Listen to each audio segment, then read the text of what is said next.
Good morning, guys, and welcome to the podcast. I've got a fantastic guest for you today coming out of Boston, Naeemah Elias. She is Harvard educated and trained. She's got a fantastic story growing up in poverty, going on to doing the great work that she's been doing. She's going to be talking to us about thriving as an outsider, developing your own voice, sharing with people, and I'm really happy to have her on. So, Naeemah, welcome. Thank you. Thank you. It's great to see you. Yeah, talk about your story, and I love your riches to your story of riches. So talk about that, and we'll dive right into the conversation and add value to the audience. Absolutely. So I grew up in poverty on the south side of Chicago, and my parents really focused on education as the path forward, right? How to change your life and have a different life experience. And we moved around a lot as kids. And so I think I learned how to jump from one thing to the next, right? Like you start into a new space and you just have to figure out really quickly how do you make it work and how do you make your mark and then move on to the next thing. Grew up there, was able to get into Harvard, and that was a very difficult and interesting experience. And I took some time off of Harvard and worked on Capitol Hill and then went back. After Harvard, I was a professional actress, so definitely a non-conventional path. And then I went into finance and I spent some years working in finance. And this is where I really started to really understand my outsider experience, right? I think I had been an outsider in a lot of different places, obviously, poor kid at Harvard and all of that. And at State Street, at the bank, I started to really understand as a Black woman trying to climb the corporate ladder in a finance organization, I realized how much I was a party of one a lot, right? I was the only woman in the room a lot of times. I was the only person of color in the room a lot of times. And then I started coaching and training people around me, helping young professionals or even professionals my own age, right, who had been stuck in their spaces and helping them to understand how to use their perspectives and their experience as an outsider to really bring different views to the room and helping them to learn how to navigate the corporate ladder, navigate the corporate space with their outsider identities. And so I left the bank about a year and a half ago, and now I've been running my own practice and really leaning into. Did I lose you?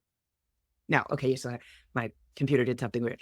So I started my own practice and really started to lean into this concept of thriving as an outsider and using my communication training, using my understanding of navigating different spaces and helping people to figure out how to do that. Yeah, it's really interesting. I can personally resonate because like my parents, they came in first generation, and they always told me and my brother, education, that's the way to stand out here. It wasn't gonna be, obviously it's not athletics, or obviously I climbing this corporate ladder didn't really fit into which we'll talk about as an outsider. And so I really love this idea. First question I have for you is a lot of people think that outsider is a handicap. It's like either you mentioned gender, race, your religion, nationality, and people think of it as, oh, I'm never gonna make it because I am X. But you actually talk about thriving as an outsider. So how do you change that mindset, and especially in like very archaic established settings in the workplace, or even society? As society's changing, but how do you thrive? So I think there's a couple of things. One, however you identify as an outsider, you're carrying some views and some attitudes that are actually blocking you from being successful, right? And so the example that I give is if you grow up a girl in the world, then it's likely that you learned at a very young age that, like, if you make a boy uncomfortable, he might punch you in the stomach, right? As a little kid. And then as you get a little bit older, if you if a boy invites you out on a date or offers to buy you a drink in a bar and you don't turn him down just the right way, he might ridicule you or publicly shame you, right? And so as a girl growing up, you get all of these indications that it's not a good idea to make boys uncomfortable. And then when you move into corporate spaces and the people in charge are all boys, then you're not challenging, pushing back, leaning in, asking questions because you've been subtly trained your whole life not to make boys uncomfortable. So that's an example of a specific example, right? But in that area, I would say the tools that the insiders use are networking and relationships, right? So as a girl in a bank that is mostly run by boys, I took it upon myself to make friends with mentors and sponsors who were male and who were more senior than I was. And so building relationships with people, and then I would ask questions. If I was offered a salary, I would reach out to one of my mentors and say, is this a good salary? Would you accept this if this was offered to you? If I had an experience that didn't quite feel right, I would reach out to one of my male mentors and say, this is what I'm seeing. Am I overreacting? Or is this a normal situation? And so building those relationships with people who are established means that I have a space where I can go and understand my situations and my experiences through the lens of people who've already had it. And then when the time comes for me to take a step forward, I have lots of people that I can talk to and say, hey, I'm ready for my next adventure. And when something presents itself, they can say, oh, you know what? We got this opportunity to launch this new function in Singapore. And I know Naeemah's been saying that she's dying to do an international assignment. Let's ask Naeemah if she wants to do it instead of let's ask John or let's ask Jake, right? Because now we know who Naeemah is. We know what she's interested in doing. And she hasn't isolated herself into her small community and not talked to anybody. Everybody knows who Naeemah is and what she wants. And so therefore we can provide opportunities for her to have those things. Mm. Yeah, that's very powerful. And like I said, you did a very smart and strategic way is you recognize where you are and then just network. What I really love is the networking and relationships and very similar. I have a very similar approach. So this next question is, why do you, as an outsider, or I hate to use the term outsider now, when we talk about outsiders and a lot of people suffer from imposter syndrome, and talk about this correlation with imposter syndrome and how you manage those feelings when you're up for a promotion or you have to speak up in a meeting or give a presentation. Talk more. Yeah. So imposter syndrome absolutely goes hand in hand with this idea of being an outsider, right? I don't have any foundation for being here. My family didn't work in corporate. And so you're carrying this idea that, oh, somebody's going to realize that I don't belong. And what you're carrying is the I don't belong, not the I'm not capable. And so I think beginning to realize what the actual qualifications are to sit in this space, thinking about the qualifications of the people around you and recognizing in comparison how well you're doing, I think is really important. And taking in the data that says you're doing a great job. When we sit in imposter syndrome, it's really easy for us to say, oh, I'm not good enough. I'm not capable. I don't belong here. But you're isolating. And when you sit back and you realize how much the team around you is not doing any better than you are, they're not more capable than you are. And a lot of times the next level of leaders up is not as experienced or as knowledge as you are. And you have been sitting, like if you have imposter syndrome, you probably should have been promoted a while ago, but you didn't ask for it because you didn't feel like you were ready. Other people who felt like they were ready raised their hands and they moved up, but they're not as qualified as you are. So I think one of the questions that someone recommended that I ask at one point when we were talking about imposter syndrome was, if not me, then who? And then when you sit back and you look at all of your peers, there's an opportunity for a promotion, and you look at everyone on your team, do you feel like the other folks on your team are more ready for that promotion than you are? And most of the time, the answer is no, of course not. And so if not me, then who? And then realizing that if you sit as an outsider and if you sit in imposter syndrome, you are less likely to raise your hand for challenges.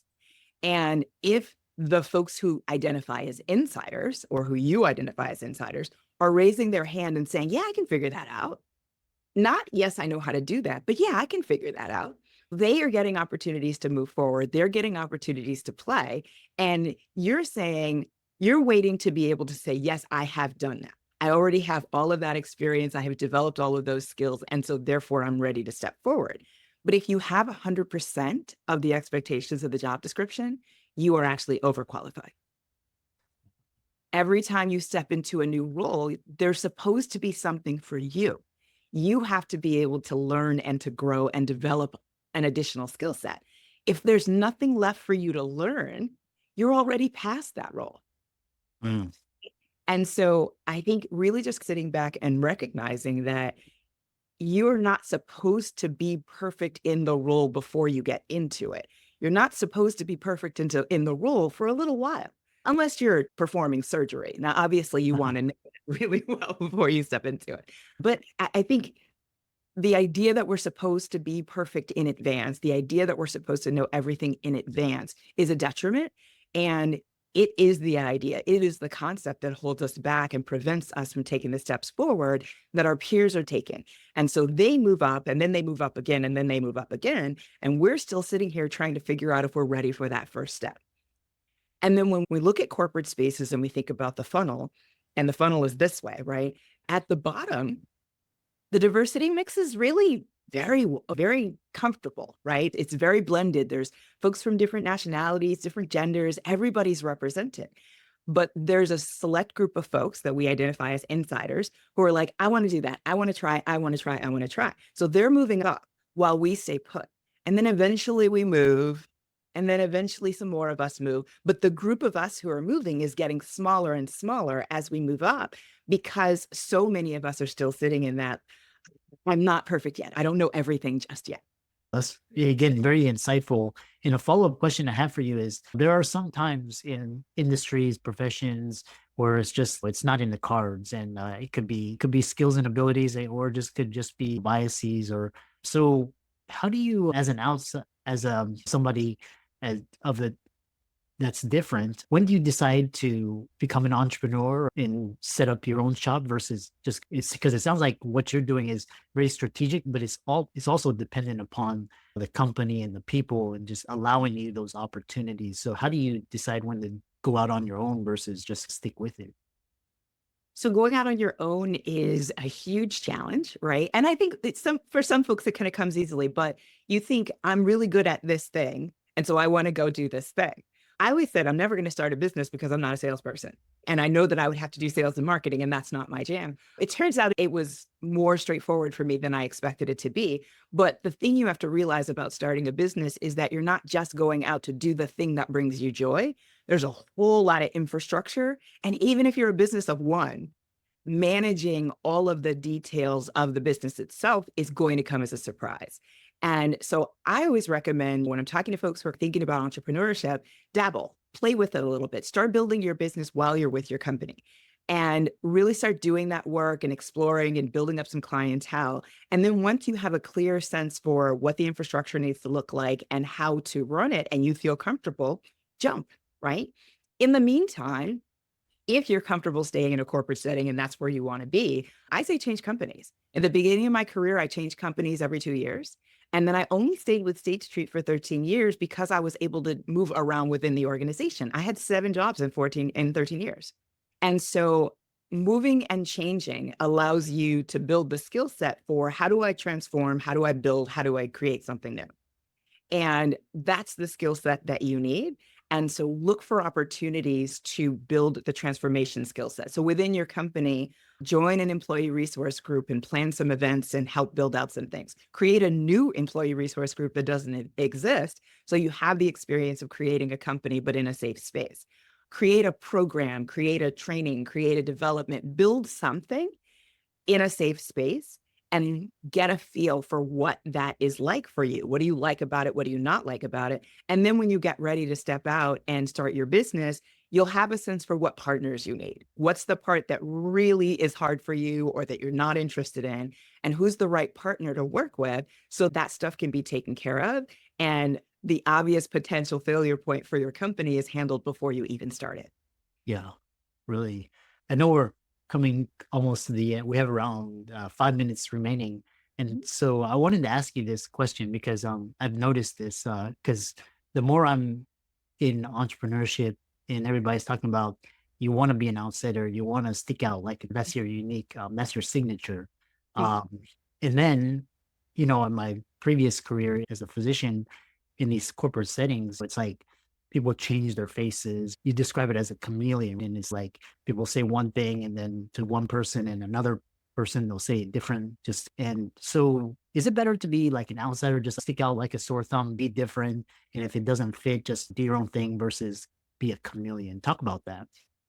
So when I say chameleon, I think about doing different things, not being different people. But yes, I think when you're working in a corporate setting, you have to know how to play the game. You have to know what's expected to be able to be successful in this space. I have always had my own voice. I've always presented myself as myself. And what that means is that when I step into a new role, when I step into a new team, I get to be me because I interviewed as me, I networked as me, and they hired me as me. If you show up with a different persona for the interview, if you're networking with a different persona, their expectation is that when you show up for the job, you're going to be that person. And that's really hard to maintain. And so when I'm coaching folks about communication and interview processes, I strongly discourage becoming a different person for the interview process. It is necessary to know how to communicate in different environments, Yeah. but I think it's different from becoming a different person when you walk in. And it happens all the time. It happens all the time. People put on what they think is necessary to be able to get the job because they really want the job. But then they get there and they realize they don't like the team, they don't like the lead, they don't like the culture. And it's like, yeah, but like the person you presented would have loved that culture. Yeah. And so if you don't present yourself, you might accidentally get an amazing job that's only amazing for someone else. And yes, you should be yourself. Yes, you should speak with your own voice. But at the same time, you have to learn how to polish it. You have to learn how to navigate interviews with some comfort. You have to know how to prepare so that when you get into the room, you can tell stories and you can share experiences about yourself that help them to understand who you are. And you do it in a comfortable enough way that they're excited about who you are. And so when we think about like how do you prepare for an interview, how do you get comfortable for that kind of thing? It's more about getting practice with sharing yourself and less about becoming something different. And so, yes, I think people do need to be chameleons, especially entrepreneurs, because you have to walk into different environments and you have to know how to speak their lingo. You have to know how to interact, and every client's going to be different. The cultures are going to be different. The experiences are going to be different. So, you have to be able to play through that. And so, that's important. But that doesn't mean transforming into different personalities. Yeah. Yeah. That's a we have so yeah, how can people find you and follow you and reach out to you and learn more about you? Absolutely. Thank you. So I'm on LinkedIn. That's my happy place. That's where I play. So you can find me at Naeemah Elias on LinkedIn. And then there's a link that I'll share where you can reach out to me to do a free consultation if you want to talk about career mobility or communication skills, or if you feel like there's value in bringing me into your company to talk about leadership and to talk about thriving as an outsider. Reach out, schedule a consultation that's free, and we can chat about it. Yeah. I really enjoyed this and really insightful, impactful comments and keep up the great work. Absolutely. Thanks for having me on.